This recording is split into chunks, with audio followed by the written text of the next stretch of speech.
Video like जरूर कर लीजिए और ऐसे वीडियो लगातार फ्री में पाने के लिए चैनल को तुरंत सब्सक्राइब कर लीजिए और बेल आइकन को जरूर टैप कर लीजिए ताकि आगे भी सारे वीडियो आपको मिलते रहे। यूट्यूब में फॉलो करते हैं तो प्लीज ये वाला फ्री टेलीग्राम चैनल जरूर ज्वाइन कर लीजिएगा। सारे नोटिफिकेशन सारे अपडेट यहीं पे आते हैं, ध्यान रखिए। यूपीपीएससी प्रीलिम्स 2024 का पेड क्रैश कोर्स शुरू हो रहा है स्टडी फॉर सिविल सर्विसेज का 4 अप्रैल 2024 से 3 अप्रैल यहाँ पे लिखा हुआ है। स्ट्रैटेजी पेड ग्रुप मेंबर्स को 4 अप्रैल 2024 से दी गई है। यहाँ पर ये स्ट्रैटेजी वीडियो है जो आप देख रहे हैं। जो लोग भी हमारे ग्रुप में आ चुके हैं 3 अप्रैल से, आप ये स्ट्रैटेजी वीडियो सबसे पहले देखिए पूरा, और इसी में पूरा ओरिएंटेशन बताया गया है और टारगेटेड मटेरियल के बारे में बताया गया है, क्या कैसे स्टडी करना है जिससे बचे 90, 95, 100 दिवस जो है, क्योंकि एग्जाम पोस्टपोन हुआ है, पहले 17 मार्च 2024 को होना था।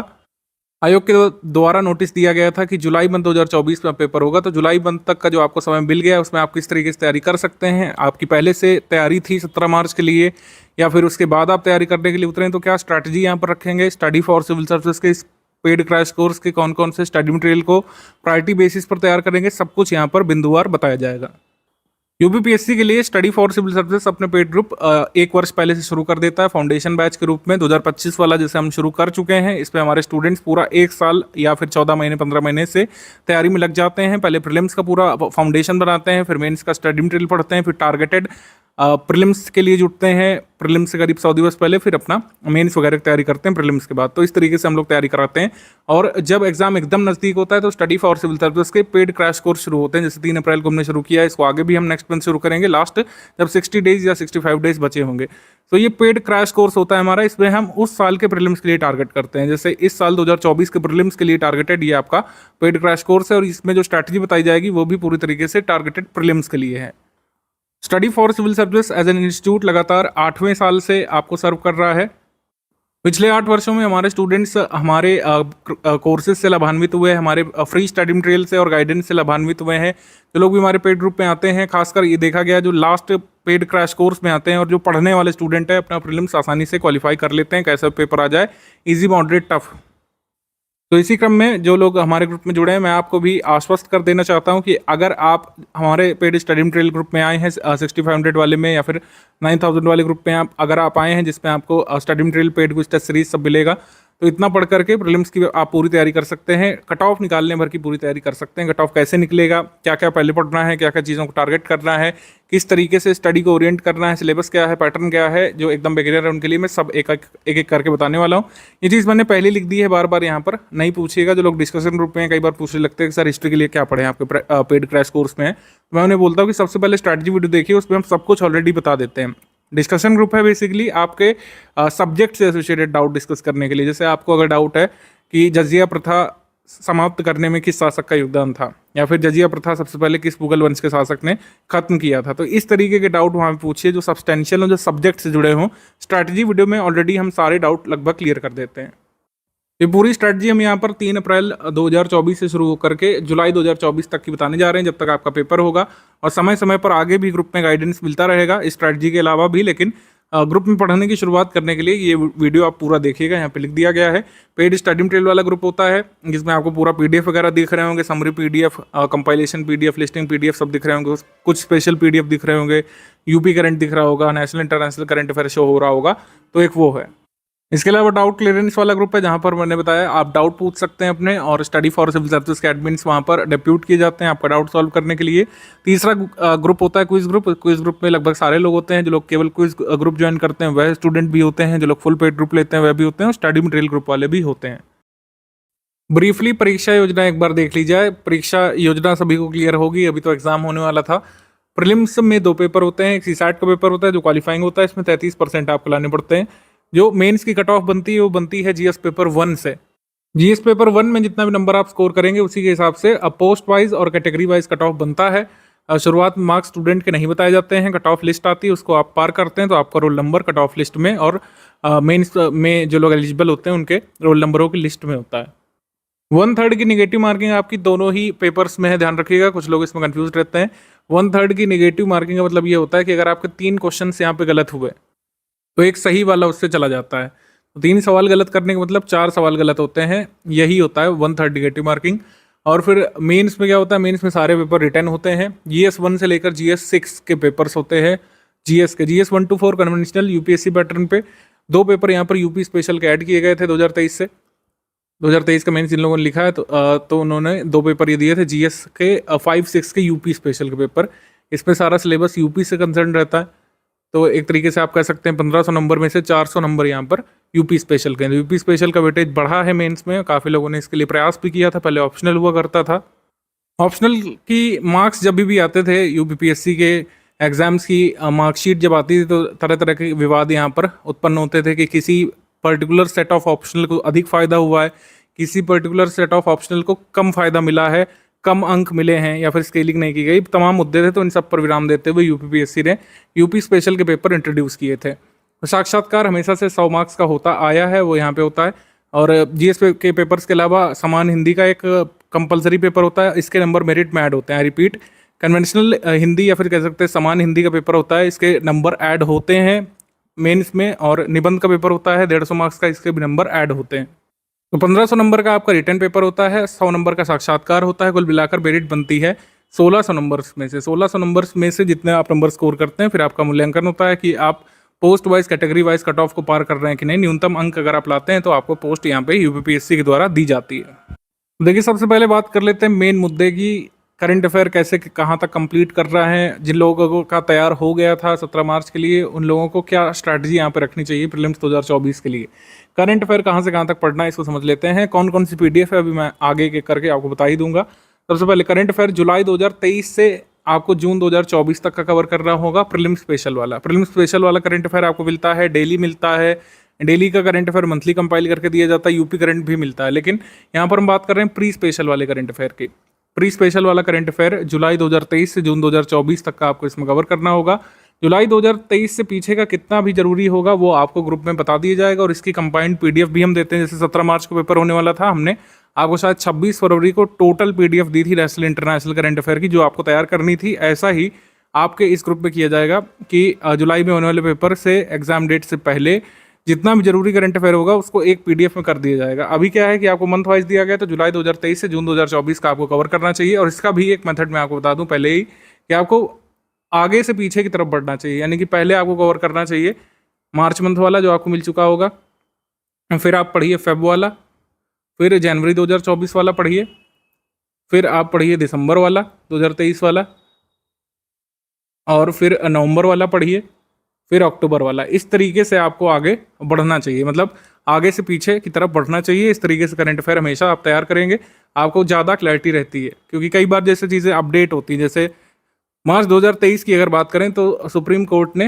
निर्णय दिया था कि इलेक्शन कमिश्नर्स और चीफ इलेक्शन कमिश्नर्स की नियुक्ति करने वाली जो 3 सदस्यीय समिति होगी उसमें सीजीआई भी शामिल होंगे। लेकिन फिर अगस्त में सरकार एक कानून ले आती है, अगस्त 2023 में, कि सीजीआई इसमें नहीं शामिल होंगे, इसमें सरकार की मेजॉरिटी रहेगी। यानी जो 3 सदस्यीय समिति बनेगी उसमें पीएम होंगे, पीएम द्वारा नामित एक कैबिनेट मिनिस्टर होंगे, और leader of opposition of Lok Sabha उसमें होंगे, या फिर सिंगल लार्जेस्ट पार्टी सरकार के बाद जो होगी उसके लीडर उसमें होंगे, लीडर ऑफ अपोजिशन। तो ये जो है आपको तब पता रहेगा जब मान लीजिए आपने अगस्त का करंट अफेयर पहले तैयार किया और मार्च का आप बाद में तैयार कर रहे हो, तो इसमें आपको क्लैरिटी बनी रहती है। इसी वजह से मैं हमेशा कहता हूँ कि प्रीलिम्स के लिए जो मंथली करंट अफेयर है स्टडी फॉर सिविल सर्विसेज का, वो आपको तैयार करना चाहिए आगे से पीछे की तरफ बढ़ते हुए। तो इस तरीके से आपको प्रिपेयर करना चाहिए। दूसरी चीज़ यहाँ पे कई लोग पूछेंगे कि हमको जुलाई 2023 से पहले का सर पढ़ना चाहिए कि नहीं पढ़ना चाहिए। तो इसमें मैं कहूँगा कि आप ये स्टडी फॉर सिविल सर्विस पर छोड़ दीजिए। जैसा कि मैंने कहा, पीडीएफ यहाँ पे दी जाएगी। कोई भी आपको कंफर्म नहीं कर सकता है कि मार्च में जो पेपर होने वाला था, 17 मार्च को जो होने वाला था, क्या वही पेपर आपके सामने आ जाएगा जुलाई में, या फिर पेपर नया बनेगा। दोनों ही सिनारियो हो सकते हैं, कोई भी आपको ये कंफर्म करके नहीं दे सकता है। जो भी चीज़ें लोग कंफर्म करेंगे सब फर्जी बातें हैं। कोई भी इंस्टीट्यूट का ये कंफर्म नहीं कर सकता है, कोई भी एंटिटी, कि यही वाला पेपर आएगा 17 मार्च को जो होने वाला था, या फिर जुलाई के लिए न्यू पेपर ड्राफ्ट किया गया होगा। तो दोनों ही सिनेरियो के लिए आप तैयार हो सकते हैं। यही एक स्टूडेंट को करना चाहिए, सीरियस छात्र को ये करना चाहिए कि आप ये जुलाई 2023 से जून 2024 का तैयार करिए, और जितना भी जुलाई 2023 के पहले का जरूरी होगा वो स्टडी फॉर सिविल सर्विस आपको कंपाइल पीडीएफ में दे देगा, उसको आप तैयार कर लीजिएगा। इधर उधर के तर्क वितर्क से बचिए। कंपाइलेशन पीडीएफ, लिस्टिंग पीडीएफ जो सब्जेक्ट वाइज दी गई हैं, किस किस सब्जेक्ट की क्या क्या है, अभी मैं आगे बता ही दूंगा आपको लिस्ट वाइज। लेकिन कंपाइलेशन पीडीएफ, लिस्टिंग पीडीएफ आपको अच्छे से तैयार करना है और तैयार करना आपको शुरू कर देना चाहिए। अगर आप 3 टाइम्स इसका रिवीजन कर पाए, 1 टाइम रीडिंग 3 टाइम रिवीजन, या 1 बार रीडिंग और 2 बार रिवीजन अगर आप कर ले गए अपने एग्जाम से पहले, तो आपको कट ऑफ निकालने से कोई रोक नहीं सकता है। पेपर चाहे जैसा आ जाए, आप कट ऑफ निकालने की स्थिति में आ सकते हैं, खुद को कट ऑफ निकालने की स्थिति में ला सकते हैं अभी भी। डेली करंट अफेयर आपके ग्रुप में दिया जाता रहेगा, लेकिन मेरे हिसाब से आप इसको छोड़ सकते हैं। डेली का जो मंथली कंपाइल करके दिया जाता है, डेली का मंथली, डेली करंट अफेयर आपके ग्रुप में तारीख वाइज आता रहता है, फिर डेली का मंथली कंपाइल करके मंथ एंड पे दिया जाता है। उसको मेंस के लिए तैयार कर सकते हैं, क्योंकि मेंस भी तो देना है इस साल। प्रीलिम्स का जो ये टाइम वेस्ट हुआ है पोस्टपोन की वजह से, उसमें यही संभावना बनती है कि प्रीलिम्स के बाद मेंस के लिए कम समय मिलेगा। तो डेली का मंथली आप मेंस के लिए पढ़ सकते हैं, प्रीलिम्स के बाद चाहे तो पढ़ सकते हैं, लेकिन अभी डेली करंट अफेयर कवर करने की मेरे हिसाब से आवश्यकता नहीं पड़ेगी। तो फोकस किस पे करना है? प्री स्पेशल करंट अफेयर पर और यूपी करंट अफेयर पर। अब प्रैक्टिस करनी है आपको, क्योंकि प्रीलिम्स से पहले प्रैक्टिस का बहुत महत्व है। जैसे हमने बताया, सिर्फ पीवाईक्यू सोर्स नहीं होता है प्रैक्टिस का। पीवाईक्यू एक अच्छा सोर्स है। पीवाईक्यू आपको हेल्प करता है सिलेबस को अंडरस्टैंड करने में, आपको टॉपिक को अंडरस्टैंड करने में, किस सब्जेक्ट से किस टॉपिक से कितने हद तक क्वेश्चन बन सकता है, कितने डेप्थ में, कितने लेवल तक उस पर पूछी जा सकती चीज़ें, ये अंडरस्टैंड करने में पीवाईक्यू हेल्प करता है। लेकिन पीवाईक्यू सोल प्रैक्टिस रिसोर्स नहीं होना चाहिए। अगर आप हमारे ग्रुप में हैं तो जो मेन प्रैक्टिस रिसोर्स है, ये प्रायोरिटी वाइज लिखा हुआ है, यानी कि सबसे पहले स्टडी फॉर सिविल सर्विस की पेड क्विज, एक क्वेश्चन आपको लगाना है पेड क्विज का। फिर SCS का पीवाईक्यू कंपाइलेशन आपको पढ़ना है। यहाँ पर देखिए स्पेसिफिकली लिखा हुआ है SCS का पीवाईक्यू कंपाइलेशन, क्योंकि अदर जो पीवाईक्यू कंपाइलेशन आ रहे मार्केट में, इसमें बहुत सारे फ्लॉस हैं। ये हम ऑलरेडी डिस्कस कर चुके हैं कई बार। फ्लॉस ये है कि अदर जो स्टेट पीसीएस हैं, कई बार जो उनके स्पेसिफिक टॉपिक्स होते हैं, जैसे छत्तीसगढ़ पीसीएस है, उसका सिलेबस बहुत ज़्यादा अलग है यूपी पीएससी से, लेकिन उसके पीवाईक्यू उस पर भर रखे हैं, इसका कोई लाभ आपको नहीं मिलेगा। यूके पीएससी है, उसका सिलेबस अलग है, उसके पीवाईक्यू यहाँ पे भर रखे हैं। झारखंड पीसीएस का दे रखा है। तो ये सब अवॉइड करिएगा। जो पीवाईक्यू कंपाइलेशन आ रहा है मार्केट में, उनकी वॉल्यूम बहुत ज़्यादा है और आपका समय बहुत खराब होगा। स्टडी फॉर सिविल सर्विस की पीवाईक्यू कंपाइलेशन टारगेटेड है यूपी पीएससी के लिए। आप इसी से क्वेश्चन लगाइए, और इसमें कई बार ये होता है कि पुराने यूपी पीएससी के पेपर्स में जो गलत क्वेश्चन होते थे, डिस्प्यूटेड क्वेश्चन होते थे, उसको हटा दिया गया हमारे कंपाइलेशन में, जबकि अदर कंपाइलेशन जो मार्केट में आ रहे हैं उसमें दे रखा है, जो कन्फ्यूजन क्रिएट करता है। स्टडी फॉर सिविल सर्विस की टेस्ट सीरीज आपको लगा दी है। ये बहुत इन्फॉर्मेशन डेंस टेस्ट सीरीज है। जिन लोगों ने देखा होगा हमारी टेस्ट सीरीज, आपने एक पेपर अगर प्रिंट कराया हो तो हमारी टेस्ट सीरीज का वॉल्यूम थोड़ा सा ज़्यादा रहता है। वो एक कारण ये भी क्योंकि हम एक्सप्लेनेशन देते हैं भर भर के, ठीक है, उससे फ़ायदा आपको मिलता है। इन्फॉर्मेशन डेंस टेस्ट सीरीज हमारी होती है, यानी कि एक क्वेश्चन में कई सारी इन्फॉर्मेशन हम देने का प्रयास करते हैं। कई बार ऐसा होता है कि एक ही टेस्ट सीरीज के क्वेश्चन से 2 अलग अलग क्वेश्चन तक आपके एग्जाम में आ सकते हैं। तो स्टडी फॉर सिविल सर्विस की टेस्ट सीरीज आपको पढ़ना जरूरी है। जितना हो सके प्रीलिम्स सिलेबस का मल्टीपल टाइम्स रिवीजन करिए। रिवीजन कहाँ से करना है? लिस्टिंग कंपाइलेशन से, और जो प्रैक्टिस रिसोर्स बताए उससे। तो इतना यहाँ पर आपको करना पड़ेगा। Current affair, UP current affair, जो आपको गवर्नमेंट स्कीम पढ़नी होती है, कुछ स्पेशल टॉपिक्स होते हैं मिसलेनियस की, सब आपको इस ग्रुप में मिल चुका होगा। तो ये करना है। मोटे तौर पर यहीं पर स्ट्रैटेजी खत्म हो जानी चाहिए, लेकिन और भी कुछ जरूरी चीज़ें मैं आपको बताने वाला हूँ। जो स्ट्रैटेजी पीडीएफ है, ये फाउंडेशन वाले बैच की होती है, तो कई सारी चीज़ें बहुत डिटेल में हमने दे रखी हैं। जैसे daily current affair, daily current affair का अब ज़्यादा महत्व नहीं रहेगा। डेली बेसिस पर पीडीएफ तो आती रहेगी, लेकिन अब आपको इसको डेली स्टडी करने की ज़रूरत नहीं है। आपको फोकस करना है जो pre special current affair compilation जो हम देंगे एग्जाम से पहले, और तब तक मंथली करंट अफेयर पढ़ते रहिए। यूपी करंट अफेयर जो दिया है उसको पढ़ते रहिए। मंथली करंट अफेयर पीडीएफ आपको 3 पीडीएफ मिलती है हर मंथ। एक प्री स्पेशल वाली, यही पढ़ना है प्रीलिम्स के लिए, जो प्री स्पेशल दिया हुआ है, इसको हम लोग मंथली करंट अफेयर या प्री स्पेशल बोलते हैं। ये डेली की मंथली जो डेली करंट अफेयर की पीडीएफ आती है उसको कंपाइल करके दे देते हैं एक पीडीएफ में करके, इसको डेली का मंथली बोलते हैं। टॉप 400 या 500 क्वेश्चंस कई बार आपको दिए जाते हैं, जो हमारा कह सकते हैं SCS डेली क्विज वाला चैनल है, या फिर जो स्टडी फॉर एग्जाम करके चैनल है, उस पर जो वीडियोस आते हैं उसके क्विज कंपाइल करके इस पर दिए जाते हैं। ये प्रैक्टिस के लिए है, स्पष्ट तौर पर दिया हुआ है, फॉर क्वेश्चंस प्रैक्टिस। अगर आपको लगता है इससे प्रैक्टिस कर रही हैं तो कर सकते हैं, otherwise solely pre special monthly current affair पर आप रिलाई कर सकते हैं। कहीं से कुछ मत पढ़िए। अगर आप बहुत टाइम शॉर्टेज में है तो monthly current affair study for civil service का तैयार करिए। जैसे यहाँ पे दिया हुआ है, प्री 2024 के लिए सिर्फ मंथली करंट अफेयर 4 तारीख वाली पीडीएफ सफिशिएंट है, वही हम आपको यहाँ पे दे रहे हैं। और कैसे पढ़ना है मैं आपको पहले ही बता चुका हूँ कि आगे से आपको पीछे की तरफ जाना है। मंथली करंट अफेयर 400-500 सिर्फ प्रैक्टिस के लिए। अगर आपको लगता है प्रैक्टिस इससे करनी चाहिए तो कीजिए, अदरवाइज प्रैक्टिस के कई सारे क्वेश्चन आपको पेड क्विज ग्रुप में भी दिए जाते हैं। डेली का मंथली वाली मेंस और फुल अंडरस्टैंडिंग के लिए दी जाती है। जैसे मैंने कहा कि अब मेंस के लिए ज़्यादा टाइम नहीं आपको देना है, प्रीलिम्स के लिए टाइम देने का समय आ चुका है, क्योंकि कब जुलाई आ जाएगी पता नहीं चलेगा आगे। डिस्कशन डाउट क्लियरेंस जो है डेली बेसिस पर होता है, 1 मंथ लाइव यहाँ पे हम लोग करते हैं, लेकिन जो ये प्री स्पेशल वाले ग्रुप में हम लोग नहीं करते हैं, क्योंकि स्ट्रैटेजी में ही मॉरलेस सारी चीज़ें हम लोग क्लियर कर देते हैं। तो लाइव यहाँ पर जब जरूरी होगा तब हम करेंगे, कोई फिक्स टाइम यहाँ पे लाइव का नहीं रहेगा। यूपी करंट अफेयर 9 या 10 तारीख को हर मंथ मिल जाती है, जैसे मार्च मंथ की आपको 9 या 10 अप्रैल को मिल जाएगी, और उससे पहले की जितनी जरूरी है वो दी जा चुकी है आपको। बाकी सीसैट के लिए हमने स्टडी मटेरियल जो दिया होगा वो सफिशिएंट है, जहाँ जहाँ पर दिया जा सकता है, जैसे इंटरपर्सनल स्किल का हमने दिया है, इंग्लिश और हिंदी का दिया है, जिसके लिए थ्योरी बेसिस पर दिया जा सकता है। बाकी रीजनिंग और एप्टीट्यूड के लिए आपको मेजर प्रैक्टिस पर डिपेंड होना है। अभी सीसैट की मैं अलग से स्ट्रैटेजी आगे बता दूंगा सिलेबस डिस्कशन में।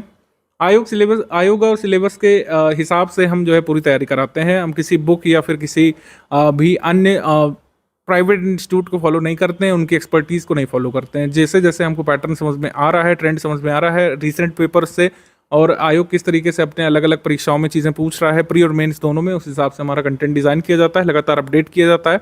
तभी हम कहते हैं कि हमारे पेड ग्रुप में ही आपको लेटेस्ट अपडेट वाला हमारा स्टडी मटेरियल मिल सकता है, जिसमें सारी चीज़ें चेक की जा चुकी होती हैं, एरर हटाई जा चुकी होती है, और लेटेस्ट ट्रेंड के हिसाब से चीज़ों को अपडेट किया जाता है। आपको लगता होगा, लेकिन हर बार अगर आप देखें पुराने हमारे स्टडी मटेरियल के एडिशन में, हर बार आपको नई लिस्टिंग देखने को मिलती है। वो इसीलिए देखने को मिलती है, मतलब नई का मतलब बढ़ के देखने को मिलती है। अगर पुरानी पीडीएफ में 4 साल पहले एक पीडीएफ में 20 लिस्टिंग है, तो इस बार 28 हम लोग करेंगे, क्योंकि उसी से मैचिंग के क्वेश्चन बनने की संभावना होती है।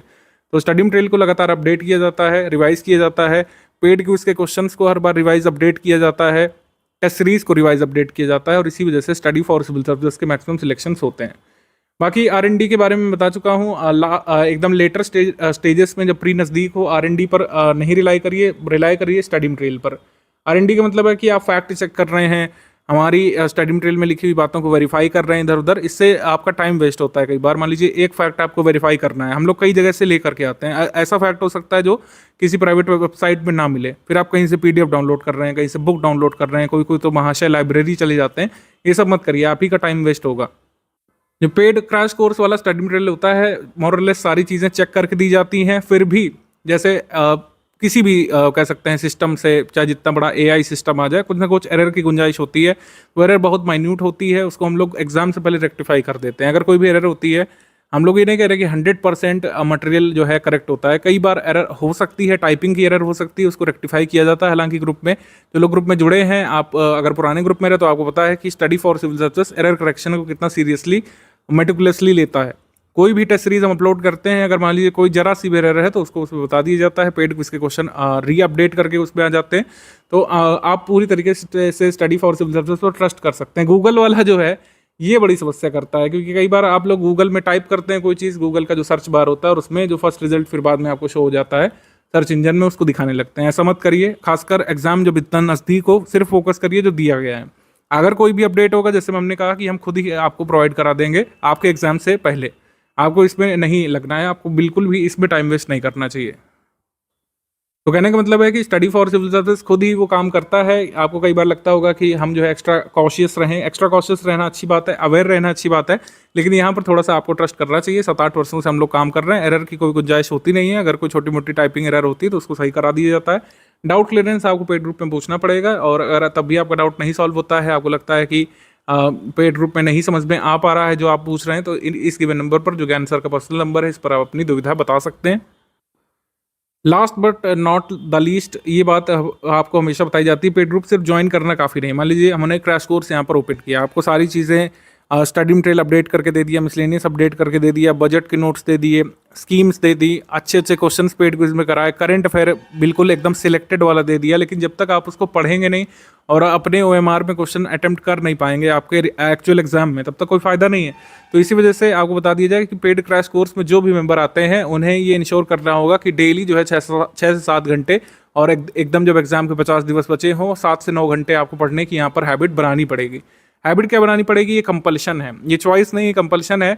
7 to 9 आवर्स की यहाँ पर स्टडी चाहिए, और जो ये कर सकते हैं वही फिर कट ऑफ क्लियर करते हैं बिना किसी जो है दिक्कत के। वो फिर क्वेश्चन नहीं गिनते हैं कि कितने सही हो रहे हैं, इनिशियल की में कितने सही हो रहे हैं, फिर जो है डिस्प्यूटेड क्वेश्चन कौन कौन से हैं। इसके फेर में फंसे बिना आप लोग फिर मेंस की तैयारी कर सकते हैं, अगर 6-7 घंटे या 9 घंटे तक पढ़ाई करते हैं अभी से। तो अभी बहुत सारी बातें मैं आपको बताने वाला हूँ कि कितना टारगेट करना है, प्रीवियस ईयर का कट ऑफ कितना रहा है, कितना आपको इसमें लगना चाहिए, सब अभी बताया जा रहा है। प्रायोरिटी एरियाज कौन कौन से हैं, सब कुछ एक एक करके मैं बताने वाला हूँ।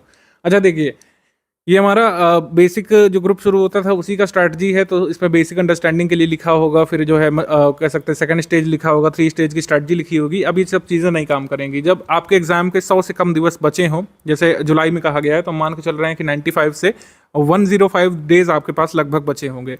तो इसमें ये पूरा फुल स्ट्रैटेजी नहीं काम कर सकती कि आप बेसिक बुक पढ़ें, फिर एनसीईआरटी बुक पढ़ें, फिर जो है एनसीईआरटी क्वेश्चन सॉल्व करें, बेस बनाएं, इतना सब कुछ नहीं हो पाएगा। अब आपको टारगेटेड प्रीलिम्स ओरिएंटेड तैयारी करनी पड़ेगी। तो इसीलिए अब डायरेक्टली आ जाते हैं सिलेबस पर, फिर कट ऑफ वगैरह देखेंगे। सिलेबस जो अगर आप देखें सीसैट पेपर 2 का ये दिया हुआ है, इसी को देख लेते हैं पहले। सीसैट में आपको कोशिश कर रहे हैं कि सबसे पहले पीवाईक्यू से शुरुआत करिए। पीवाईक्यू काफ़ी सारे लोग लगा भी चुके होंगे, काफ़ी सारे पीवाईक्यू आप लगा चुके होंगे अगर आप दूसरे तीसरा अटेम्प्ट दे रहे हैं। खाली जो पिछले साल जो आपने पेपर दिया होगा उसी का बाकी होगा। तो पीवाईक्यू जो लोग कर चुके हैं वो हमारा स्टडी मटेरियल पढ़िए, बाकी जो बिगिनर हैं वो पीवाईक्यू लगाइए सबसे पहले। जो सीसैट में जो सबसे पहला काम करना है आपको पीवाईक्यू सॉल्व करना है और अपने प्रायोरिटी एरिया सेट कर रहा है। एग्जाम से पहले ही आपके दिमाग में ये क्लैरिटी होनी चाहिए कि जो ये सीसैट का पेपर है इसमें 33% लाने के लिए मैं कौन से एरियाज को टच करने वाला हूँ। ठीक है, जैसे कुछ लोग होते हैं कि उनकी इंग्लिश तैयार है लेकिन उसमें ज्योमेट्रिक क्वेश्चन ज़बरदस्ती में अटेम्प्ट कर रहे हैं सीसैट पेपर में, और फिर कई लोग इसी तरीके से बाहर हो जाते हैं। ऐसा नहीं करना है, आपको अभी प्रायोरिटी सेट करना है। 100 दिवस पहले एग्जाम के आपके दिमाग में क्लैरिटी होनी चाहिए कि सीसैट में मैं कौन से क्वेश्चन अटेम्प्ट करने वाला हूँ। और इसमें इतना स्कोप होता है कि आप अपने मन के क्वेश्चन अटेम्प्ट कर सकते हैं। कुछ लोग इंग्लिश मीडियम पढ़े होंगे, कुछ लोग हिंदी मीडियम उत्तर प्रदेश में, इसके अलावा तीसरा मीडियम ज़्यादा कोई पढ़ता नहीं है। ठीक, तो इसका फ़ायदा आपको मिलता है। सबसे पहली चीज़ ये कॉम्प्रिहेंशन इसमें भी आता है और कॉम्प्रिहेंशन इसमें भी आता है। कॉम्प्रिहेंशन इंग्लिश वाले सेक्शन में भी आता है, कॉम्प्रिहेंशन हिंदी वाले में भी। तो 8-9 क्वेश्चन तो यहीं से क्लियर हो जाते हैं कई बार। मान लीजिए 9 आए तो 8 तो इसमें आप कर ही सकते हैं।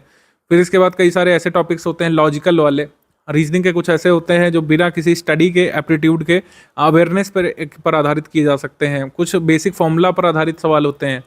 ठीक है, अगर आप इंजीनियरिंग वगैरह बैकग्राउंड से आए हैं या फिर बीएससी आपने किया हुआ है मैथमेटिक्स से, तो उनको इतनी दिक्कत नहीं होती है रीजनिंग मैथ्स में।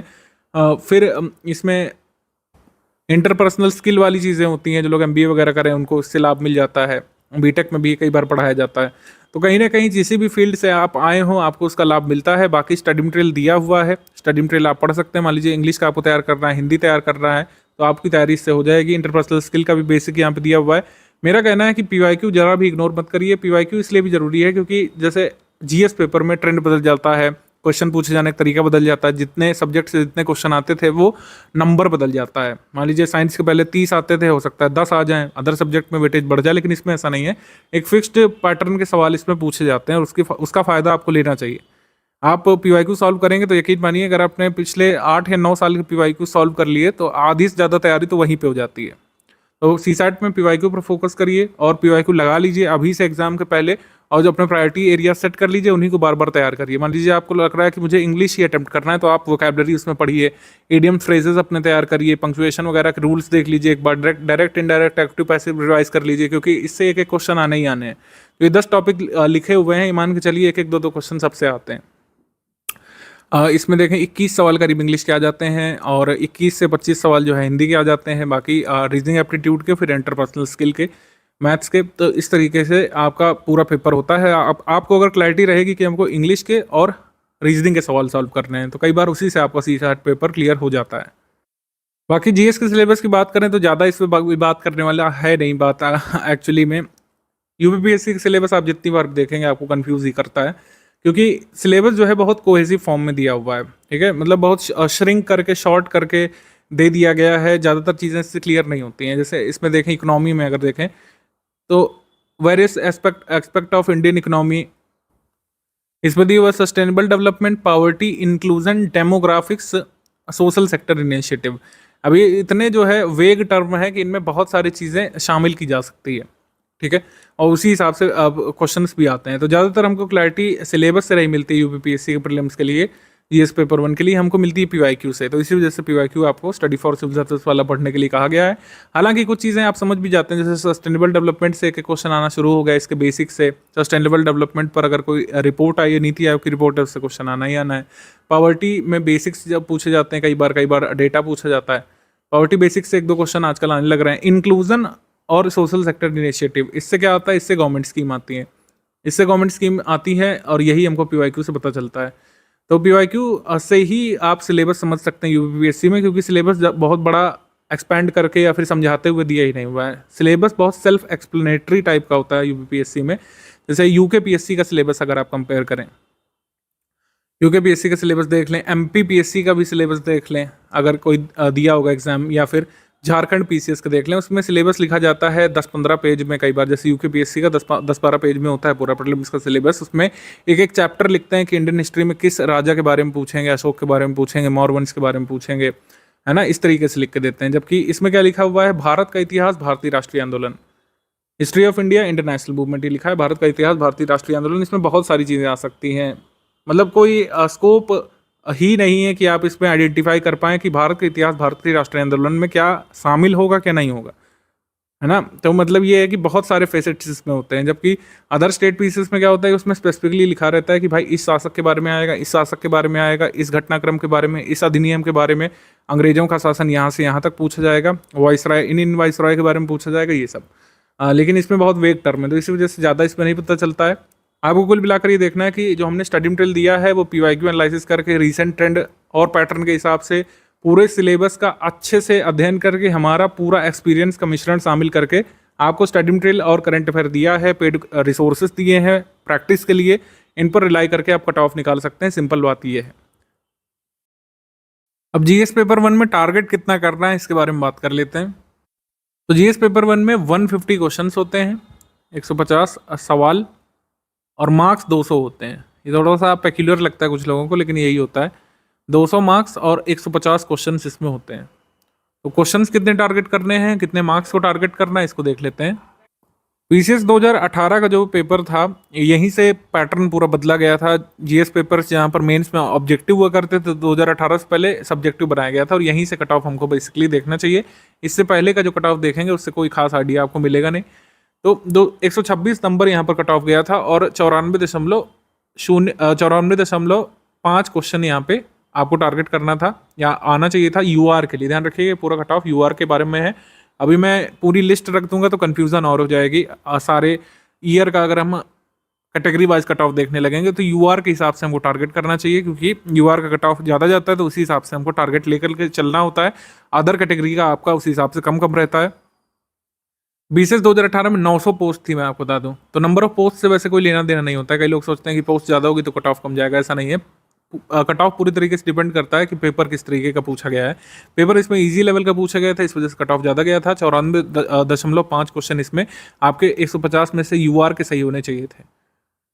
ऐसे ही फिर 2019 में पैटर्न यहाँ पे बदला, ट्रेंड बदला, क्वेश्चन अलग तरीके के पूछे गए। 2019 का पेपर काफ़ी विवादित भी रहा था, क्योंकि इसमें यूपी जीके का एक भी क्वेश्चन नहीं आया था, या कुछ ऐसा एक सवाल था जिसमें यूपी का एक अवार्ड पूछा गया था। उसके अलावा एक भी क्वेश्चन यूपी जीके का नहीं पूछा गया था। सिंगल क्वेश्चन भी यूपी जीके, यूपी करंट का नहीं पूछा गया था। उसमें काफ़ी विवाद भी हुआ था। तो 117 नंबर आपका कट ऑफ गया था 200 में से। आपके यहाँ पर 150 क्वेश्चन में से 87.75 सवाल यहाँ पे सही करने थे। तो ये हो गया। इसके बाद 2020 में और भी कहानी बदली। 2020 का और भी टफ पेपर था, तो 110 यहाँ पर कट ऑफ गया यूआर का। 150 में से 82.5 को सवाल आपको यहाँ पे सही करने थे। 2021 में 115 यहाँ पे गया था और 150 सवाल आपको यहाँ 150 में से 86.25 यहाँ पे सवाल सही करने थे। 2022 लास्ट कट ऑफ ऑफिशियल आया, 2023 का भी आया नहीं है।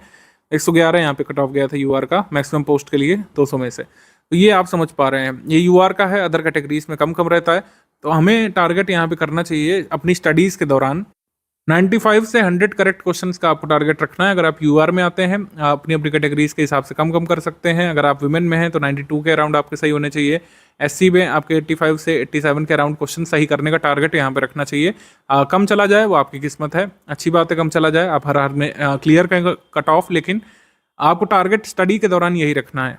कुछ लोग आपको बहुत कम टारगेट सेट करा देते हैं और कहते हैं बिल्कुल आप निश्चिंत होकर के पढ़िए, फिर वो लोग बॉर्डर केस में फंस जाते हैं। क्योंकि कैच यहाँ पे ये है कि 150 क्वेश्चंस हैं जरूर, लेकिन हर बार लगातार पिछले 5-6 वर्षों से जो लोग दे रहे हैं उन्हें पता है 3-4 क्वेश्चंस डिस्प्यूटेड होते ही हैं। उसका उत्तर मॉडिफाइड की में ही पता चल जाता है, लेकिन मॉडिफाइड की कब आती है? जब लोग सिलेक्ट होकर के वहाँ पे डिप्यूट हो जाते हैं, तब आती है। तो 150 क्वेश्चंस कहने के लिए होते हैं, लगभग 145 से 146 क्वेश्चन फ्रेश आपको अटेम्प्ट करने के लिए मिलते हैं। 3-4 क्वेश्चन आपके सही होते हैं या फिर नहीं होते हैं। जब तक आपको पता चलता है तब तक उसका कोई मायना नहीं रह जाता है। तो 146 क्वेश्चंस में आप मान के चलिए आपको 95 से 100 करेक्ट क्वेश्चंस सही करने का टारगेट रखना होता है, जो बिल्कुल हमारे स्टडी मटेरियल से, हमारे प्रैक्टिस रिसोर्सेज से किया जा सकता है। यूपीपीएससी 2022 के पेपर में 113 सवालों का हमने प्रूफ दिया था, जो स्टडी फॉर सिविल सर्विस के स्टडी मटेरियल से और पेड प्रैक्टिस रिसोर्सेज से आए थे, और कट ऑफ मैंने दिखा दिया आपको कितना गया था 2022 में। तो कई बार ऐसा होता है कि आप हमारा स्टडी मटेरियल पूरा नहीं भी कंप्लीट कर पाए, सारे प्रैक्टिस रिसोर्सेज नहीं लगा पाए, अगर पूरी एफिशिएंसी के साथ नहीं कर पाए, 80% भी आप अगर पूरे स्टडी मटेरियल को, प्रैक्टिस रिसोर्सेज को फॉलो कर गए, तो यूआर का कट ऑफ आप निकाल सकते हैं। क्योंकि एग्जाम में जो क्वेश्चंस होते हैं स्टडी मटेरियल से आप इस तरीके से डायरेक्टली कर सकते हैं।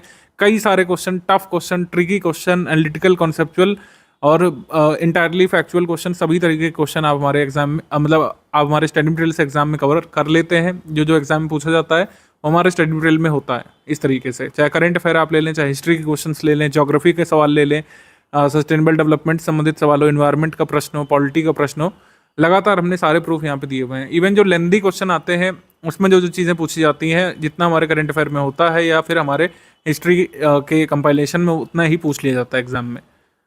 तो एकदम सिलेबस के हिसाब से हम लोग चलते हैं, लेटेस्ट ट्रेंड को फॉलो करते हैं। जिस तरीके से एग्जामिनर का माइंडसेट होना चाहिए सिलेबस को लेकर क्वेश्चन बनाने का, उसी माइंडसेट के साथ हमारी टीम कंटेंट बनाती है।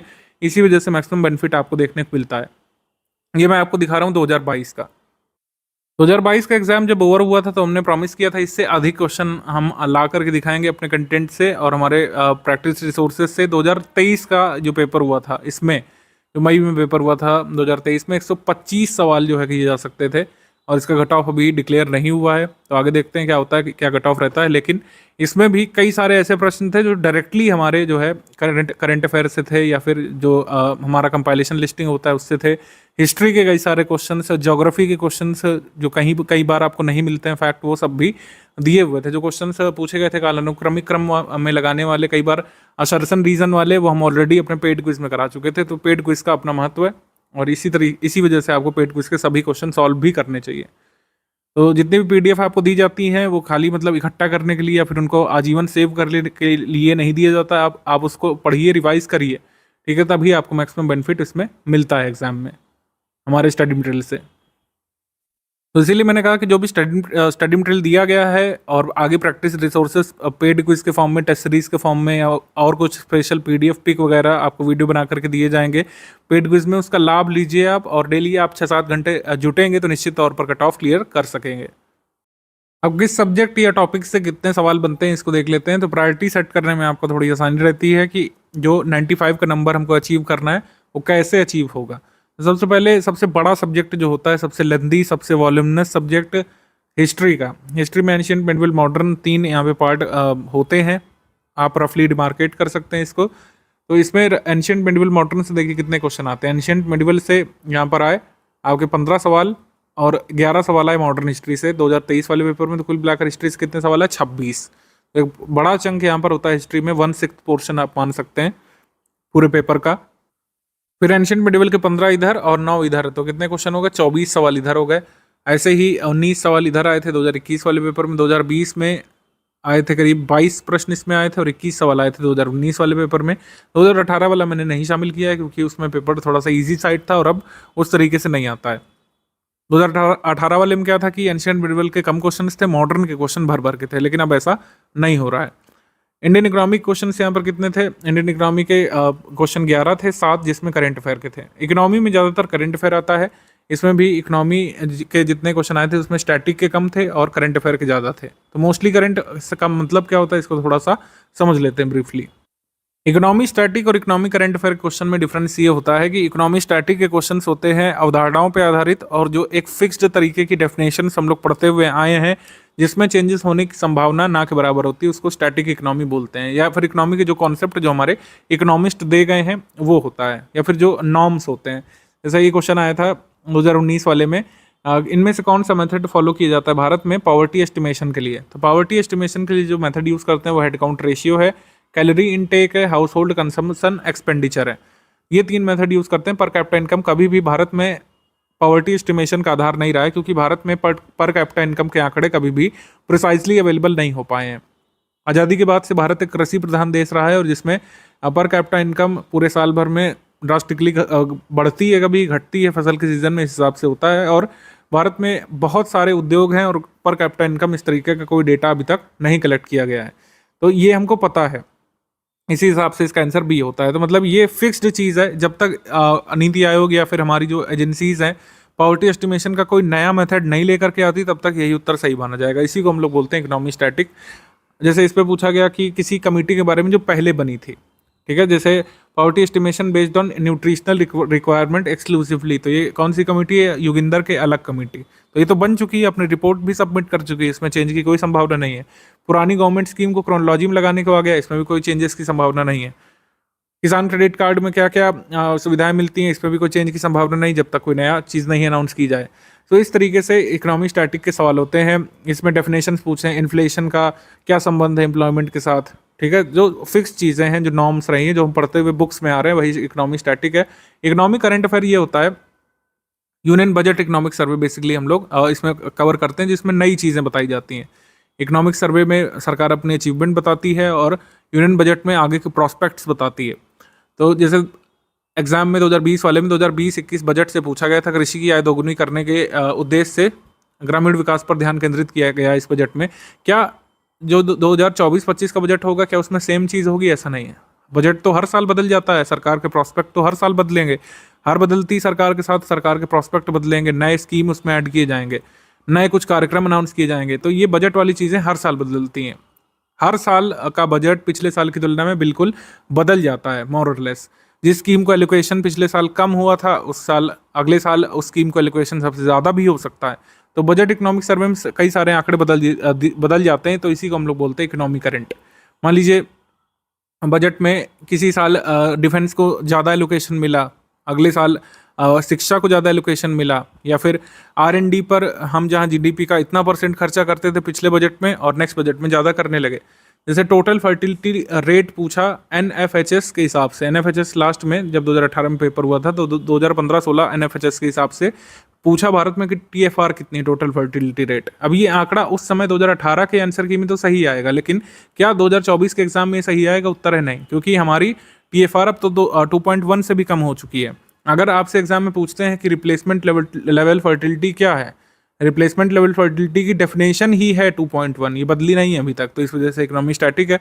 लेकिन अगर आपसे पूछ लें कि भारत की TFR इस समय क्या है एट प्रेजेंट, तो वो हो जाएगा इकोनॉमी करंट अफेयर का सवाल। तो इकोनॉमी में UPPSC में इकोनॉमी स्टैटिक भी आता है, इकोनॉमी करंट अफेयर भी आता है। इकोनॉमी स्टैटिक के लिए हमारे नोट्स रेलिवेंट है, और इकोनॉमी करंट अफेयर के लिए जो बजट इकोनॉमिक सर्वे का जो भी ग्रुप में दिया गया है, जैसे यूपी बजट इस साल के लिए काफ़ी ज़रूरी बन रहा है, तो यूपी बजट आप पढ़िएगा एग्जाम के लिए, और इंटरिम बजट का जो भी डेटा आया था वो पढ़िएगा एग्जाम के लिए। अगर मान लीजिए जुलाई एंड में ही एग्जाम होता है, तो इस साल का बजट 2024-25 का भी हम आपको समरी देंगे, अगर रेलिवेंट हुआ तो सब कुछ आपको ग्रुप में दिया जाएगा। और इकोनॉमी स्टैटिक के लिए जो इकोनॉमी के लिए कंपाइलेशन PDF जो हमने दी है वही काफ़ी है। जनरल साइंस में यहाँ पर 19 सवाल, 22 सवाल, 24 सवाल, 11 सवाल, 22 सवाल इस तरीके से आते हैं। जनरल साइंस और साइंस टेक में भी अंतर होता है, इसको भी एक बार ब्रीफली समझ लेते हैं। जनरल साइंस की अगर बात करें तो जनरल साइंस में इस तरीके के सवाल आते हैं, हमारी ह्यूमन बॉडी की जो वर्किंग होती है, जो बेसिक कॉन्सेप्ट NCERT से हम लोग पढ़ते हुए आ रहे हैं, या फिर जो डेली लाइफ में हम लोग देखते हैं जनरल साइंस का जो यूज़ होता है, केमिकल नेम्स जो होते हैं, जैसे ज़्यादातर केमिकल्स और कंपाउंड्स पर काफ़ी UPPSC फोकस करता है कि हमारे अराउंड जो चीज़ें हैं उनका मटेरियल क्या है, कौन कौन सी नाइलॉन से बनी है, कौन कौन सी पॉलीमर से बनी हुई है, बिजली का जो स्विच है उसमें कौन सा मटेरियल यूज़ किया गया है, ह्यूमन बॉडी में जो चीज़ें हो रही हैं। वैसे इसमें पूछा डाइजेशन ऑफ प्रोटीन कहाँ से शुरू होता है, डाइजेशन ऑफ प्रोटीन शुरू होता है स्टमक से, क्योंकि स्टमक में ही वो एंजाइम होते हैं जो प्रोटीन को डाइजेस्ट कर सकें। माउथ में ज़्यादातर स्टार्च को डाइजेस्ट करने वाले एंजाइम होते हैं, ठीक है। तो ये हो गया, तो ये अवधारणाओं पर आधारित है। जबकि साइंस टेक में क्या होता है कि नवीन चीज़ें इसमें पूछी जाती हैं जो पहले कभी ना हुई हैं। जैसे AI पर ये सवाल UPSC में आया था 2019 वाले में, शायद 20 वाले में आया था, जब इतना पॉपुलर AI तब हो रहा था। आजकल तो काफ़ी इसके अनुप्रयोग आ गए, लेकिन पहले किसी को अनुप्रयोग नहीं पता थे ज़्यादा, 3-4 साल पहले। तो ये है साइंस टेक में क्या आ सकता है। साइंस टेक में जैसे अभी गगनयान की बात हो रही है, ट्रेंडिंग है गगनयान, तो गगनयान के यात्रियों के नाम यहाँ पर सार्वजनिक किए गए हैं। गगनयान से एसोसिएटेड टेक्नोलॉजीज अगर पूछे तो साइंस टेक है ये, ठीक है। जो पॉलीमर हम लोग पढ़ते हुए आ रहे हैं, ये तो बेसिक साइंस हो गया, क्योंकि ये बहुत पहले से, सदियों से एटलीस्ट, मतलब 100-200 साल पहले से लोग इसको जान रहे हैं। जबकि कार्बन फाइबर्स जो है ये ट्रेंडिंग अभी है, कार्बन फाइबर अभी चर्चा में है कि ये बहुत हल्का है और स्टील से भी ज़्यादा मजबूत है। तो ये सारी चीज़ें तो एकदम रिसेंट ट्रेंडिंग जो चीज़ें हैं वो साइंस टेक में आएगी, और जो पुरानी चीज़ हम लोग पढ़ते हुए आ रहे हैं वो जनरल साइंस में आती है। तो जनरल साइंस और साइंस टेक दोनों ही आते हैं। जनरल साइंस ज़्यादा आती है हमारे प्रीलिम्स में, साइंस टेक कम आती है। साइंस टेक हमारे मंथली करंट अफेयर से कवर हो जाती है, क्योंकि साइंस टेक का सेक्शन हम मंथली करंट अफेयर में रखने लगे हैं। आपने देखा होगा मंथली करंट जिन लोगों ने पढ़ा है स्टडी फॉर सिविल सर्विसेज का, तो साइंस टेक एक अलग से हम लोग पूरा सेक्शन ही रखते हैं डिफेंस के अलावा। पहले डिफेंस में ही कवर करते थे, लेकिन अब साइंस टेक एक अलग से सेक्शन होता है। Monthly current affair study for civil service से यूपीपीएससी के लिए कवर हो जाता है सब कुछ। इसमें जनरल साइंस के लिए आपको नोट्स ग्रुप में दिए गए हैं। ये कुछ और हमने एग्जाम्पल कलेक्ट किए हुए हैं कि जनरल साइंस और साइंस टेक में क्या अंतर होता है। जैसे इसमें केमिकल्स और उनका जो यूसेज है इसके बारे में आया है, किस केमिकल का क्या यूसेज है, किस इंडस्ट्री में यूज़ है, और हमारी ह्यूमन बॉडी की वर्किंग के बारे में कि पसीना निकलता है तो ह्यूमन क्लाइमेट्स में ज़्यादा पसीना निकलता है। गोल्डन राइस जो है इसका उपयोग क्या है, गोल्डन राइस किस में रिच होता है, बीटा कैरोटीन में। कैरोटीन जो है ये क्या है, और केराटिन जो है ये क्या है, इसमें दोनों में अंतर होता है, कैरोटीन और केराटिन में, ये दोनों अलग अलग हैं। कैरोटीन एक विटामिन है और केराटिन एक प्रोटीन है। ये सब ऑयल में किसको स्टोर करके रखते हैं, तो अलग अलग एलिमेंट्स की जो प्रॉपर्टीज़ होती हैं वो सब हो गया। और साइंस टेक में क्या है, नवीन चीज़ें, जैसे हमने कहा नया सैटेलाइट कोई लॉन्च हो रहा है, नया जैसे अभी एक स्पेस पोर्ट भारत ने अपना नया लॉन्च किया तमिलनाडु में। अभी तक सिर्फ श्रीहरिकोटा में भारत का स्पेस पोर्ट था, लेकिन अब तमिलनाडु में भी बनने जा रहा है, उसकी आधारशिला रख दी गई है पीएम मोदी जी के द्वारा। तो वो साइंस टेक हो गया। तो ये सब कहाँ से कवर होगा, मंथली करंट अफेयर से। आगे बढ़ते हैं। इंडियन पॉलिटी से लगभग फिक्स है कि 18 से 22 सवाल आते हैं, कभी 18 आते हैं, कभी जो है 20 आते हैं, कभी 19 आते हैं, कभी 16 आते हैं, इस तरीके के प्रश्न आते हैं। एक बार तो 26 भी आए थे। इंडियन पॉलिटी के लिए लक्ष्मीकांत बेसिक बुक होती है, लेकिन अगर आपने वो नहीं भी पढ़ पाए पूरी, तो जो स्टडी फॉर सिविल सर्विस की लिस्टिंग कंपाइलेशन है वो सफिशिएंट होगी। अभी मैं पूरा सब्जेक्ट वाइज भी आपको बताने वाला हूँ अलग से, किस सब्जेक्ट के लिए क्या क्या आपको दिया गया है लिस्टिंग कंपाइलेशन में, अभी उसी पर आने वाले हैं। इसके बाद देखिए इंडियन ज्योग्राफी वर्ल्ड ज्योग्राफी, तो इंडियन ज्योग्राफी वर्ल्ड ज्योग्राफी से 21 सवाल, 18 सवाल, 2021 में 16 सवाल, 2020 में 16 सवाल और 2019 में 18 सवाल इसमें आए थे।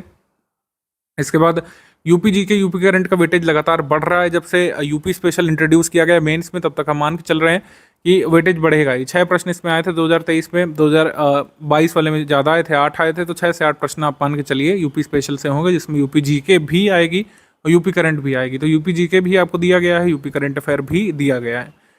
करंट अफेयर जो नेशनल इंटरनेशनल वाला है, इससे कितने क्वेश्चन आते हैं, 32 सवाल लगभग आते हैं, कभी 29 आते हैं, कभी 30 भी आए, कभी 28 हो सकते हैं। इस बार 33 आ गए थे 2021 में, और 28 सवाल 2019 वाले में भी आए थे, और 28 सवाल 2020 वाले में भी आए थे, जो टफ पेपर एक माना गया था।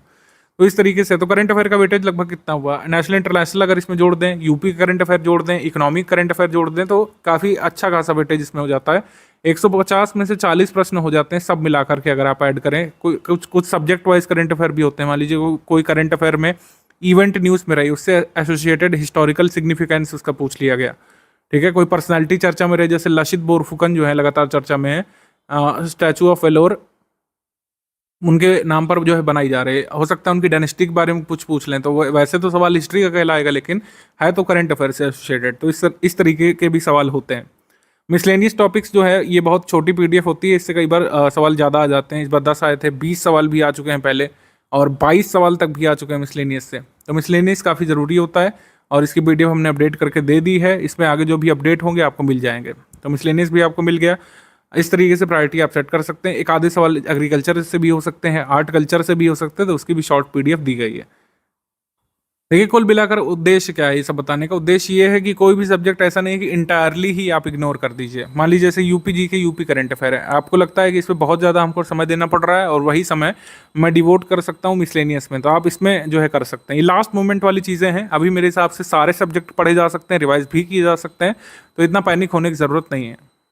अब सबसे जो ज़रूरी मुद्दा वीडियो का कि क्या कैसे पढ़ना है, कई सारी पीडीएफ आपको ग्रुप में शो हो रही होंगी, लेकिन तो सब्जेक्ट वाइज आपको प्रायोरिटी बेसिस पर रखना है वो ये है, जो सबसे पहले लिखा हुआ है उसको सबसे पहले कंप्लीट करना है। जैसे हिस्ट्री के लिए लिस्टिंग पीडीएफ और कंपाइलेशन पीडीएफ आपको पढ़ना ही पढ़ना है। इसमें अलग से बार बार नहीं पूछेगा क्या सर इसकी केवल कंपाइलेशन पढ़ लें, क्या लिस्टिंग पढ़ लें, ऐसा नहीं है। दोनों ही आपको पीडीएफ स्टडी करनी पड़ेगी मैक्सिमम क्वेश्चन अपने एग्जाम में सही करने के लिए।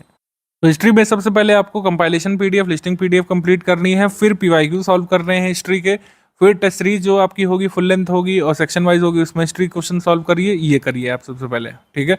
सबसे पहले क्या मतलब ये एटलीस्ट आपको इतना करना है, इतना ही सफिशिएंट होगा। बाकी पेड क्विज में जो क्वेश्चंस आएंगे उसमें हिस्ट्री के कई सारे क्वेश्चंस की प्रैक्टिस होगी, उतना काफ़ी है। ज्योग्राफी में भी यही करना है, कंपाइलेशन पीडीएफ है, लिस्टिंग पीडीएफ है, पीवाईक्यू से हिस्ट्री ज्योग्राफी क्वेश्चन आप प्रैक्टिस करिए, टेस्ट सीरीज से पीवाईक्यू मतलब टेस्ट सीरीज के क्वेश्चन सॉल्व करिए, ज्योग्राफी क्वेश्चन उसमें होंगे कई सारे, और क्विज के क्वेश्चन होंगे ज्योग्राफी के जो आपको प्रैक्टिस इससे करनी होगी। राज्य व्यवस्था के बारे में देखें तो बिल्कुल ऊपर जैसा होगा, कंपाइलेशन लिस्टिंग इसमें पढ़ना होगा, फिर पीवाईक्यू आपको स्टडी करना होगा, और टेस्ट सीरीज में क्वेश्चंस आएंगे पॉलिटी के, पेड क्विज में आएंगे। स्टैटिक इकोनॉमी के लिए इकोनॉमी कंपाइलेशन आपको दी गई है। इसमें बता दूं आपको कि इकोनॉमी में कोई लिस्टिंग एग्जिस्ट नहीं करती है। इकोनॉमी में स्टैटिक के लिए कोई लिस्टिंग नहीं होती है। लिस्टिंग की जगह इसमें क्या होता है, लिस्टिंग की जगह इसमें होता है बजट इकोनॉमिक सर्वे के नोट्स होते हैं, जैसे इंटरिम बजट के आपको फुट नोट्स मिल गए होंगे, जो बुलेट पॉइंट्स में कई सारे जो जरूरी फैक्ट हैं।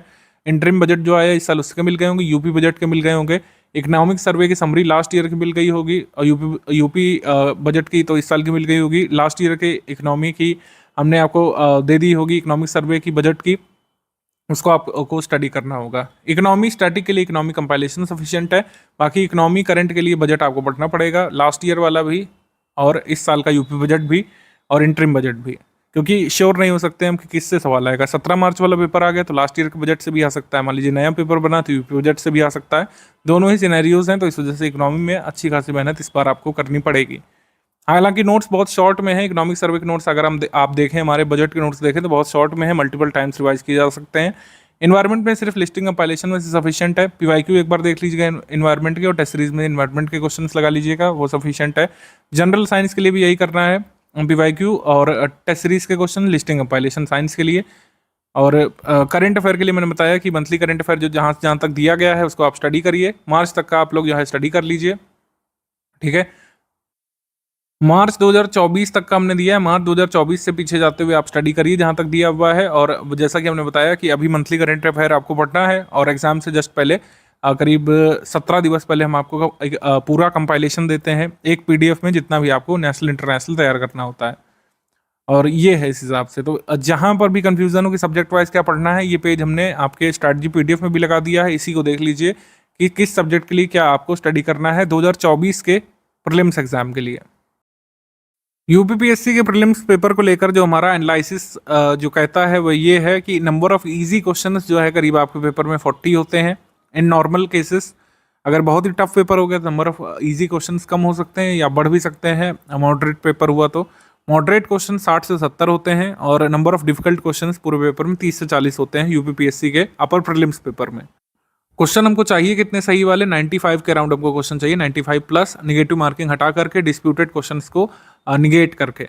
तो ये आपको टारगेट रखना है कि इजी वाले क्वेश्चंस आप 35-37 सही करें हर हाल में, और 50 क्वेश्चंस करीब मॉडरेट वाले सही करें। डिफिकल्ट लेवल क्वेश्चंस अगर 10 भी सही कर ले गए तो आपका काम यहाँ पर कट ऑफ भर का हो जाता है, और ये बिल्कुल किया जा सकता है जैसा बताया गया स्ट्रैटेजी में, वैसा फॉलो करके और रेगुलरिटी कंटिन्यूटी मेंटेन करके। प्रारंभिक परीक्षा मुख्य परीक्षा में जो अंतर है वो तो स्पष्ट कर ही दिया गया है परीक्षा योजना बता करके, लेकिन तैयारी में जो इंस्टीट्यूशनल अंतर है वह ये है कि यहाँ पर हमको फैक्चुअल की तैयारी ज़्यादा करनी पड़ती है। मेमोरी स्किल्स का भी यहाँ यूज़ है, मल्टीपल टाइम्स रिवीजन का यहाँ पर बहुत ज़्यादा रोल है। नोट मेकिंग करके कुछ लोग तैयार करते हैं, लेकिन वो भी मल्टीपल टाइम्स रिवीजन का ही एक प्रकार है। प्रैक्टिस यहाँ पर मैंडेटरी है दोनों ही केसेस में, चाहे आप आंसर राइटिंग की प्रैक्टिस कर रहे हो, चाहे यहाँ पर मल्टीपल चॉइस क्वेश्चंस की प्रैक्टिस कर रहे हो प्रीलिम्स के लिए। और रेगुलरिटी कंटिन्यूटी दोनों में जरूरी है, चाहे वस्तुनिष्ठ परीक्षा देने जा रहे हो चाहे लिखित। तैयारी करने की अप्रोच और पेपर लिखने की अप्रोच अलग अलग होगी, सिनेरियो अलग होंगे, लेकिन मेहनत दोनों में करनी पड़ेगी बराबर। अब देखिए मल्टीपल टाइम्स रिवीजन की जहाँ पर बात हुई है तो कुछ लोग पूछते हैं कि नोट मेकिंग करना चाहिए या फिर नहीं। नोट मेकिंग जो है मैं आपको बता दूं कि लास्ट समय जब एग्जाम में आने वाला हो तो मल्टीपल टाइम्स रिवीजन पर ज़्यादा फोकस करना चाहिए, क्योंकि जितनी भी नोट मेकिंग होती है आपको लास्ट मोमेंट पे नहीं छोड़ना चाहिए, वो परीक्षा के तैयारी के पहले स्टेज में ही आपको कर लेना चाहिए। अगर नहीं भी कर पाए तो कोई ऐसी समस्या वाली बात नहीं है, जो हमने आपको नोट्स दिए हैं लिस्टिंग कंपाइलेशन वाले, उससे आपका काम प्रीलिम्स के लिए हो जाएगा। फैक्ट्स ऑलरेडी जो लिस्ट फॉर्म में है वो आपको क्या ज़रूरत है नोट करने की, इससे अच्छा है कि उसको मल्टीपल टाइम्स आप रिवाइज करिए, ठीक है। मान लीजिए कोई लिस्ट बनी हुई है इंपॉर्टेंट आर्टिकल्स की, तो आर्टिकल्स जितना बार आप रिवाइज करेंगे उतना अच्छा होगा। लिस्ट मान लीजिए बनी हुई है कंट्री और कैपिटल की, कंट्री और कैपिटल की बनी हुई है, या फिर कंट्री और माउंटेन की बनी हुई है, या फिर वोल्केनो की बनी हुई है, कुछ भी दी हुआ है, तो उसको आप मल्टीपल टाइम्स रिवाइज करिए। कोशिश कर सकते हैं कि उसको मैप में एक बार देख लीजिए। मैप एनालिसिस करने से अच्छा मैं मानता हूँ हमेशा कि मैप खुद का बनाना चाहिए, वो नोट मेकिंग से बेहतर है। आपको अपना खुद का भरा हुआ मैप हमेशा अच्छे से रिकॉल होगा। और मान लीजिए आप रिवाइज कर रहे हैं कंट्री और माउंटेन, जहाँ पर आपने कंट्री माउंटेन खुद भरा होगा या स्टेट और माउंटेन जहाँ पर भरा होगा, वो अच्छे तरीके से आपको रिकॉल हो जाएगा। मैपिंग वैसे तो मैपिंग से ज़्यादा क्वेश्चन नहीं आते हैं एग्जाम में, प्रीलिम्स में एक दो ही सवाल होते हैं, वो भी हमारे कंपाइलेशन पीडीएफ में बने हुए मैप से हो जाएगा या फिर उसमें दी हुई इन्फॉर्मेशन से हो जाएगा। आपको तैयारी के दौरान चीज़ों को लर्न करने के दौरान थोड़ी सी मैपिंग करनी चाहिए। उदाहरण से समझते हैं इसको। मान लीजिए ये जो है चूना पत्थर जहाँ जहाँ पर पाया जाता है, जिस जिस राज्यों में उसकी सूची दी हुई है। अब सूची में क्या है, कई बार आप कंफ्यूज होते हैं कि इतना सब कुछ कैसे लर्न होगा। अगर आपको इस सूची को अच्छे से तैयार करना है तो ये किया करिए कि आप सूची में दिए हुए जो भी कह सकते हैं जिलों के नाम है या फिर माइंस के नाम है, उसको भारत के पॉलिटिकल मैप में भरिए। जैसे जो हिमाचल प्रदेश में लाइमस्टोन एरियाज मैंने उनको भरा है, बिलासपुर, चंबल, कांगड़ा, ये सब कहाँ पे हैं? एचपी में, हिमाचल प्रदेश में। और ये वाले जो है मध्य प्रदेश वाले मैंने मध्य प्रदेश में भर दिया है, मध्य प्रदेश में। और नीचे तमिलनाडु वाले हमने तमिलनाडु वाले में भर दिया है, इस तरीके से। तो जब भी आप ये लाइमस्टोन इंडिया रिवाइज करने की कोशिश करेंगे तो लिस्ट पढ़ने से अच्छा क्या हो सकता है कि आप ये मैप उठा लेंगे और चाहे तो लिस्ट के साथ मैप इसमें इनक्लोज कर सकते हैं। ये आपको एक अच्छी मेमोरी दे देता है और फिर आपको तुरंत रिकॉल हो जाएंगी चीज़ें। ठीक है, इस तरीके से आपको मैपिंग पर फोकस करना चाहिए। फोकस क्या करना चाहिए, ये एक वन ऑफ द मेथड है जो आप अपना सकते हैं। कुछ लोगों के लिए सिंपल मेथड वर्क करता है कि इसी सूची को वो 3-4 बार एग्जाम से पहले पढ़ लें तो उनको याद रह जाता है। तो आइदर वे कोई भी तरीका आप फॉलो कर सकते हैं। मैं आपको पूरी इंसाइट यहाँ पर दे रहा हूँ। ऐसे ही कोल माइंस इन इंडिया का मैप है। आप क्या कर सकते हैं कि इंडिया पॉलिटिकल का मैप लाए और हमारी लिस्टिंग में जितनी भी कोल माइंस दी हुई है उसको मैप में मार्क किया। इसी तरीके का ब्लैंक मैप आप लाइए। पहले इस तरीके से चाहें तो मार्क कर लीजिए और सिंपली फिर राज्यों के नाम भरना शुरू कर लीजिए कि कर्णपुरा कहाँ पर पड़ेगा? झारखंड में। कर्णपुरा कहाँ पर पड़ेगा? झारखंड में। और झिलमिली कहाँ पड़ेगा? झिलमिली पड़ेगा छत्तीसगढ़ में। तो हमने छत्तीसगढ़ यहाँ पे फिलअप कर लिया। फिर यहाँ पे तंदूर लिखा हुआ है, तो तंदूर कहाँ पर पड़ेगा? तेलंगाना में। तलचर कहाँ पड़ेगा? तलचर ओडिशा में पड़ जाएगा भाई, इस तरीके से। और कांपटी, वरोरा और वलरपुर यहाँ ये कहाँ पर पड़ेगा? महाराष्ट्र में। तो इस तरीके की मैपिंग कई बार आपको चीज़ें रिकॉल करवा देती है। ऐसा नहीं है कि एकदम मैपिंग जैसा ही एग्जाम में क्वेश्चन आ जाएगा, लेकिन अगर मैचिंग वाला क्वेश्चन आ गया या फिर चूज नॉट करेक्ट वाला क्वेश्चन आ गया तो एक अच्छी मेमोरी आपके दिमाग में क्रिएट हो जाएगी। जैसे माकुम जो है ये ऑयल कोल्ड रीजन कहाँ पर मिलेगा? असम में। ये ऑयल के लिए भी फेमस है। कोई कॉन्सेप्ट आप तैयार कर रहे हैं, 18 डिग्री आइसोथर्म नहीं सोच में आ रहा है, उसको आप इसमें मैप में बना लीजिए। मेरे हिसाब से कितने का, 2 या 3 रुपए का एक मैप पड़ेगा आपको 10-15 यहाँ पे बना लेने हैं, जो आपको पूरी अच्छे तरीके से कई सारी चीज़ें रिकॉल करवा देता है। 18 डिग्री समताप रेखा का महत्व क्या है, किसने इसको प्रतिपादित किया था? डुडले, स्टैम्प और कैंड्रयू ने। और ये कहाँ से गुजरती है? इसके नॉर्दर्न वाला हिस्सा क्या कहलाता है? टेम्परेट इंडिया कहलाता है। सदर्न वाला हिस्सा क्या कहलाता है? ट्रॉपिकल इंडिया कहलाता है, ट्रॉपिकल रीजन। इस तरीके से मैपिंग का यूज़ किया जा सकता है नॉर्मल फैक्ट को तैयार करने के लिए। अब मैंने इंडिया के बारे में बताया, आयरन ओर माइन बता दी, आपको कोल माइन बता दी, गोल्ड माइन भी मैं दिखा दे रहा हूँ। आप इसमें वर्ल्ड मिनरल्स का बना सकते हैं। ठीक है, और फिजिकल ज्योग्राफी में भी कई सारे मैप से तैयारी की जा सकती है। इस तरीके से आपको फोकस करना है और जो 6-7 घंटे आपको देने हैं उसमें सब कुछ ये किया जा सकता है, अभी भी किया जा सकता है।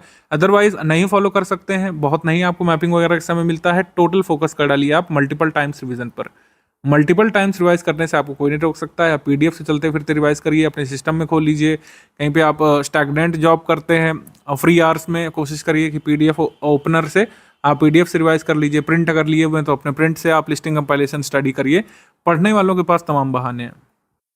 तो आई होप आप नोट मेकिंग और मल्टीपल टाइम्स रिवीजन का और मैपिंग का ये सब कॉन्सेप्ट समझ चुके होंगे और किस तरीके से आपको इसका लाभ लेना चाहिए ये भी समझ में आपको आ गया होगा। बाकी टेस्ट सीरीज का शेड्यूल ये दिया हुआ है। जिन लोगों ने ओनली टेस्ट सीरीज का ग्रुप ज्वाइन किया है उनको भी इसी शेड्यूल के हिसाब से टेस्ट सीरीज मिल जाएगी। 20 section wise 15 full length test होंगे और ये किसी ऐप में नहीं होंगे। टेलीग्राम आपके स्टडी मटेरियल वाले ग्रुप में ही पीडीएफ आएगी, उससे आपको अटेम्प्ट करना होगा और उसी से आपको आंसर अपने मैच करने होंगे। ऑफलाइन टाइप में आपको टेस्ट सीरीज देनी होगी। रात में 8 बजे टेस्ट सीरीज की पीडीएफ आएगी। मतलब जिस तारीख को टेस्ट है, मान लीजिए टेस्ट है आपका आखिरी फुल लेंथ टेस्ट है 18 जून को, तो 18 जून 2024 की नाइट में आपको ये टेस्ट मिलेगा। इस तरीके से हमने डिज़ाइन किया इसको, क्योंकि जुलाई में पेपर है। 18 जून तक आपकी सारी टेस्ट सीरीज यहाँ पे फिनिश हो जाएंगी। टेस्ट सीरीज से आप प्रैक्टिस करिए। टेस्ट सीरीज बहुत ज़रूरी पार्ट है आपके प्रैक्टिस रिसोर्सेज में, ध्यान रखिएगा, क्योंकि इन्फॉर्मेशन डेंस टेस्ट सीरीज होती है। कई बार ऐसा होता है कि हमारी एक ही टेस्ट सीरीज के क्वेश्चन से एक ही टेस्ट सीरीज के क्वेश्चन से दो अलग अलग क्वेश्चन भी आपके एग्जाम में आ सकते हैं। तो इस वजह से टेस्ट सीरीज में देखिएगा कि आप सारे फैक्ट कवर कर लें। टेस्ट सीरीज को एज अ स्टडी मटेरियल भी यूज़ करना आप लोग सीखिए लास्ट मोमेंट में। मान लीजिए आपने जो टेस्ट अटेम्प्ट किया फुल लेंथ वाला, उसमें आप मान लीजिए 60 ही क्वेश्चन कर पाए, जबकि हमारा टारगेट क्या 95 का। ऐसा नहीं कि आप पीछे रह गए। कई बार हमारे टेस्ट जो है टफ ट्रिकी लेवल के होते हैं। ये 35 क्वेश्चन का जो गैप है, इसको देखने के बजाय जो इन्फॉर्मेशन है उन 35 क्वेश्चन में और उसके एक्सप्लेनेशन में जो आपने मिस कर दिए, उनको आपको तैयार करना है एज अ स्टडी मटेरियल कि आगे अगर इनसे संबंधित कोई भी तथ्य बन गया या फिर इसी क्वेश्चन को दोबारा पूछ लिया, इसी स्टेटमेंट को अलग तरीके से एग्जाम में पुट कर लिया, तो उसको हम गलत नहीं करें। इस पर फोकस करना है सिंपली आपको।